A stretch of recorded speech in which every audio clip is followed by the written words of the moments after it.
The rain had been coming down hard all evening, smearing the city lights into long streaks across the windshield.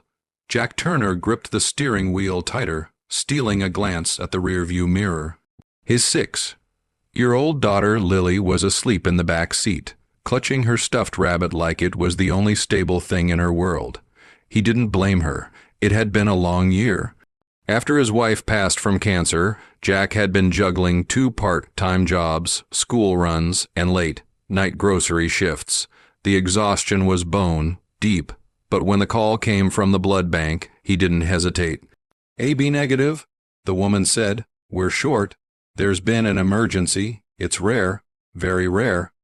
Jack hadn't donated blood in years, but something about the desperation in the nurse's voice struck him.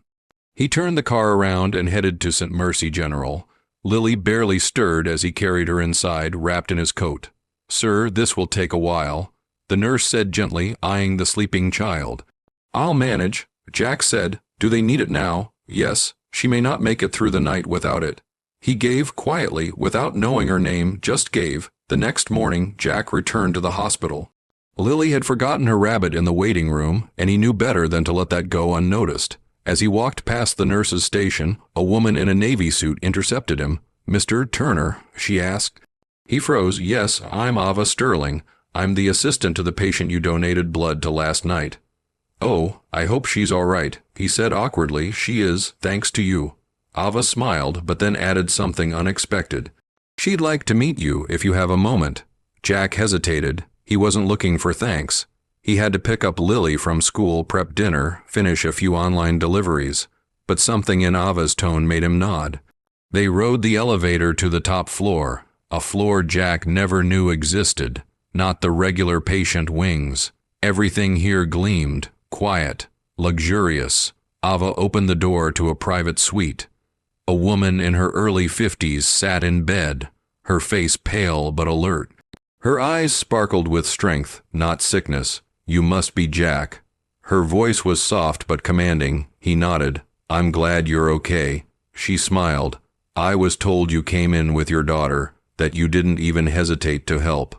No one should have to think twice to save someone." He said simply. A pause. Then the woman extended her hand. "I'm Elizabeth Greer. I own this hospital." Jack blinked. She continued. "This wasn't how we planned to meet, obviously. But maybe it was how it needed to happen." Jack didn't know what to say. "Sit," she said gently. "Let me tell you something. 15 years ago, Elizabeth had nearly lost her newborn daughter to a rare blood condition. A stranger's donation had saved her child's life. Since then, she had quietly funded blood banks, outreach programs, even built hospitals like St.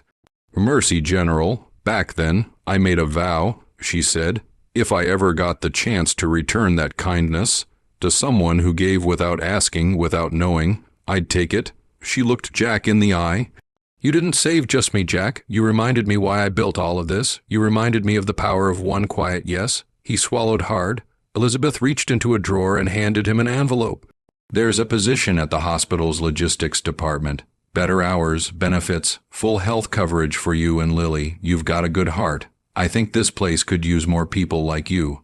Jack stared at the envelope, then up at her. "Why are you doing this?" "Because you already did."